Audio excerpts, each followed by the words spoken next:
Adesso apriamo la pagina dedicata al turismo e lo facciamo con un ospite d'eccezione che ringrazio per averci raggiunto. Lui è Roberto Dal Cin, presidente nazionale Confapi, categoria turismo e cultura. Buongiorno e grazie dell'invito. Buongiorno Presidente, grazie a lei per essere con noi. Allora sono tanti i temi che le vogliamo sottoporre, anche perché insomma di fatto con la Pasqua inizia la stagione turistica. Mi pare di capire che il 19 ci sia addirittura un click day nel decreto flussi per poter assumere lavoratori stagionali dall'estero. Poi c'è anche il portale, ad esempio se andiamo a Jesolo, dove so lei di avere la propria attività, c'è il portale per poter assumere. Insomma, siete già partiti, la stagione sta iniziando. E allora a questo proposito vorrei chiederle come sta andando.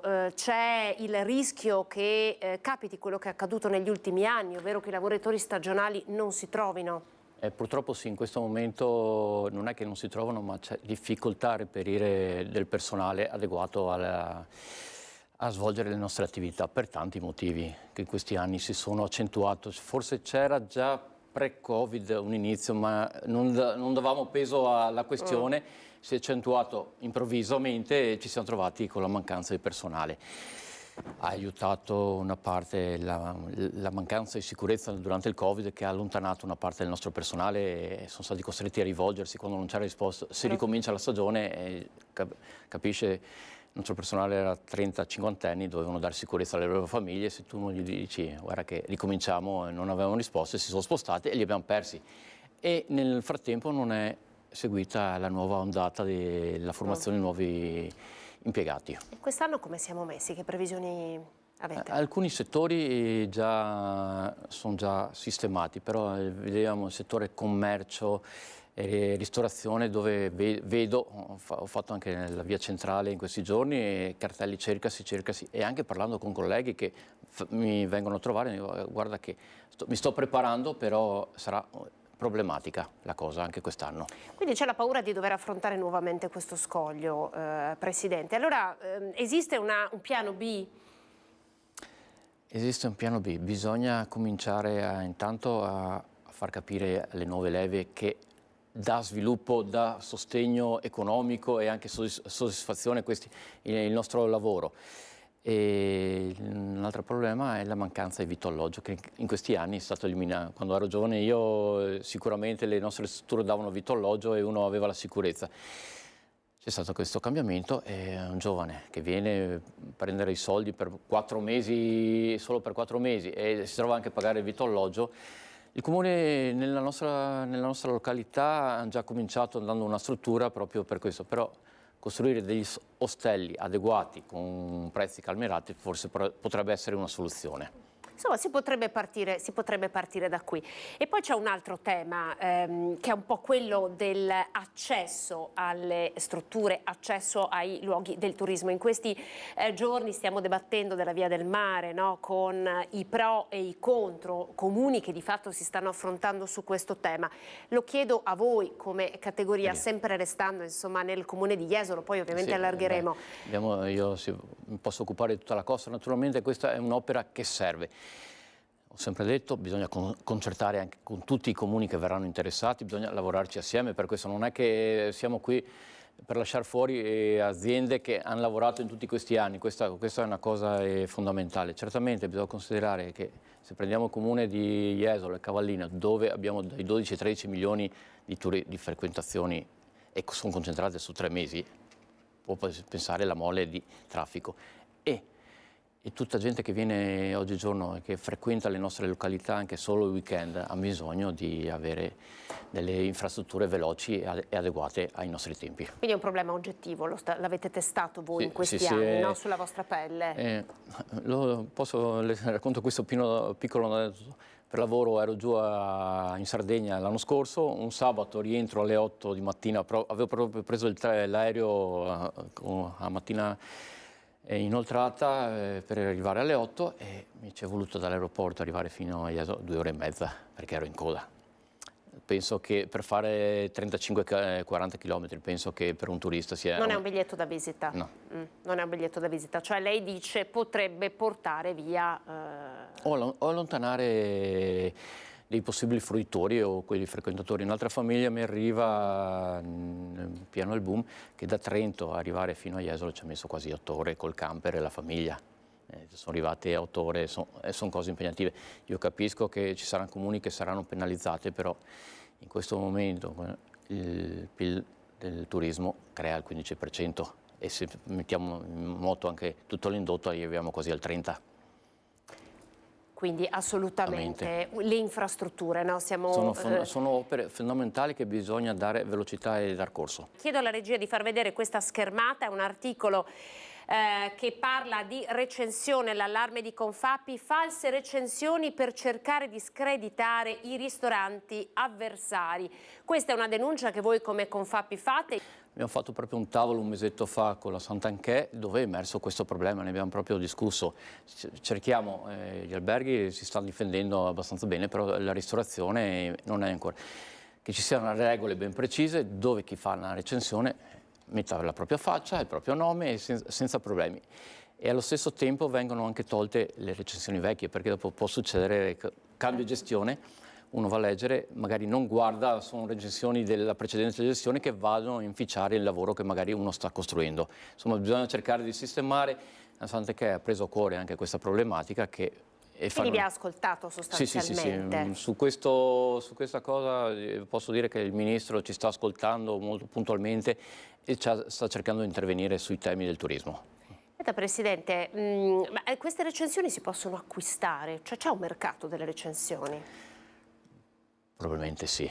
Può succedere, è successo anche personalmente perché ho visto degli avventori che non ho visto, hanno detto sono entrati nel nostro locale, non sono stati serviti adeguatamente, sono andati sul locale di fronte dove sono stati serviti molto bene, hanno fatto... E queste sono pubblicità negative. Può succedere, però se è successo a me vuol dire che succede anche a tutti quanti. E non è un mercato legale che fa bene anche a un territorio. E non c'è nulla di democratico, no? Nel senso ognuno può esprimere la propria opinione. Vabbè, puoi esprimerla, puoi essere comportato male col cliente. Mettici la faccia, metti il tuo nome, cognome, la foto senza problemi se vuoi dire la cosa. Senta, poi non so se lei ricorderà, in tema recensione ci fu il caso che scoppiò Purtroppo sì, negativamente, che ha portato al suicidio della ristoratrice. Esatto, rilanciato da Selvaggia Lucarelli e da lì insomma si è aperto un mondo. Personalmente quando mi succedono ci sto male perché se sono io che sto lavorando ho detto cosa ho sbagliato e se vedi queste cose vai a inficiare una persona. Ho sbagliato o non ho sbagliato? Può succedere, non è che nego, però insomma fare questa cosa che dopo viene montato un caso, che dopo andavano a toccare altri settori, è stata una cosa molto negativa che ha portato purtroppo a questo lutto. Quello è stato, esatto, immagino che il vostro mondo sia stato particolarmente colpito da questo, no? Allora, senta, lei rappresenta Confapi qui, quindi ha tutti gli iscritti a Confapi. Quanto pesa questo tema delle recensioni? Era già 2 anni che ne parlavamo, avevamo messo in piedi un sondaggio proprio per sentire, perché è una cosa molto sentita, ma anche da parte degli albergatori, ma anche da parte dei ristoratori. Pesa molto. Può far crescere il locale ma anche distruggere e l'esempio ne è stato con questa famiglia che oltre a aver distrutto un lavoro ha distrutto una famiglia che era ancora peggio moralmente, questo marito, questi figli che si trovano senza madre per qualcuno che ha scritto una cosa che non si sa se sia vera, è quello il problema. Esatto, è quello il problema, no? La veridicità. L'uso dei social in questo momento sta esplodendo. Spesso la gente non si rende neanche conto che quando scrivi qualcosa, che può essere anche il tuo pensiero personale, viene letto da tutto il mondo e può essere interpretato positivamente ma anche negativamente. Possiamo però dire che vi ha anche dato una mano, nel senso che è una forma di diffusione di pubblicità, no? Per far conoscere delle attività sul territorio. Oggi come oggi è un sistema che serve per qualsiasi iniziativa, ti leggono, magari anche ti vedono che hai fatto un'iniziativa, hai fatto un pranzo, hai fatto una festa, ti dicono non sono venuto però ho visto che l'hai fatta, il giorno dopo magari ti vengono a chiedere com'è andata. Sì, può essere, è anche un strumento usato in maniera positiva, è uno strumento eccezionale che serve più di altri sistemi oggi come oggi. Quali sono le altre richieste che avete portato al Ministro Santanchè sul tavolo nazionale? Abbiamo parlato della mancanza di personale ancora un anno fa e ne abbiamo discusso, anche lei è a conoscenza del problema e sta cercando anche lei di mettere in atto quelle cose di cui abbiamo parlato. Quindi la questione del vitto alloggio, che forse è quella un po' più... del vitto alloggio, di far capire anche alle nuove leve cosa possono fare le carriere, perché spesso bisogna anche far capire al mondo che il turismo non è solo l'ombrellone, il sole, ma può darti una carriera che a livello mondiale, perché uno, se un giovane ha voglia oggi, può girare per tutto il mondo conoscendo persone. Ma si è toccato il tema dell'attrattività del mestiere, perché noi abbiamo raccontato quanto appunto la mancanza di personale a volte possa anche essere dovuta dal fatto che si cercano stipendi più alti, garanzie più alte. Non è solo quello. Per esempio, tornando, Sì. abbiamo parlato dei bagnini in questi giorni, una volta c'era anche la figura del bagnino che era visto dalle donne, c'era un po' uno stereotipo. Lo stereotipo la donne, che adesso è stato sostituito dall'influencer, da tutte le trasmissioni che fanno, e dunque il bagnino viene messo in secondo piano. Abbiamo parlato della attrattività, difatti con la trasmissione, posso citare Masterchef, ha fatto crescere, adesso sono diventati tutti... Abbiamo chiesto anche di fare trasmissioni adeguate per far crescere l'attrattività, per far vedere che diventano professioni stimolanti e attrattive. E una forma di defiscalizzazione magari? Abbiamo anche quello, con incentivi fiscali da devolvere anche alla formazione e al crescimento anche aziendale per l'acquisto di nuovo personale. Quindi insomma ci siete, no? State spingendo per non arrivare impreparati a questa nuova stagione. Esattamente, sì, ne stiamo parlando, questo è il periodo che stiamo parlando, adesso stiamo partendo, avremo altre problematiche, li porteremo alla fine stagione, però abbiamo dall'altra parte chi ci sta ascoltando fortunatamente. Quindi un buon asse diciamo locale e nazionale, anche attraverso ovviamente Confapi che fa da collante. No? Certo, caso... noi raccogliamo le istanze degli nostri... Non è che posso saperle io, devo ascoltare quotidianamente quello che viene riportato sui vari territori. Treviso capitale della cultura, secondo lei ce la si può fare? No, c'è la speranza, essendo anche il nostro proprio turismo e cultura, sarebbe un grosso volano per il nostro territorio. Ne abbiamo discusso anche prima.